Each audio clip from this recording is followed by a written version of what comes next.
Okay, we're going to go over the controls. First, I've got some new batteries. I'm going to put these XT60 connectors on and get them ready to get mounted right there.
Lots of questions about how I've connected all of this.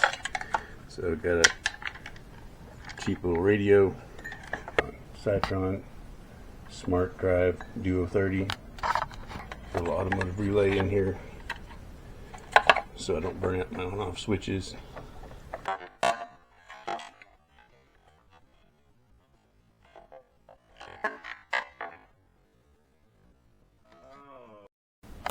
I've never had any trouble with the motor driver getting hot.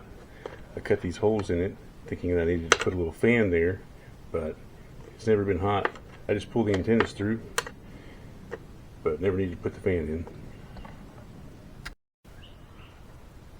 in. Alright, hoping this will show up on the video. I made this front end so that it's suspended, and that allows the front end to slightly pivot whenever you're turning.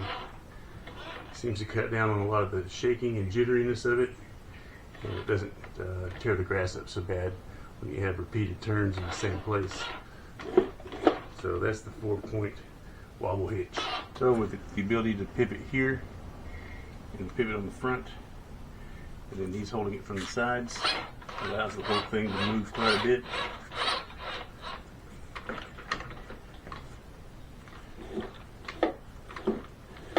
Going up and over something, can it actually change the height? Pivoting back and forth in a turn doesn't change the height. I'm going to work on putting a fifth wheel hitch on it and a little fifth wheel trailer. Hope you like it, and thanks for watching.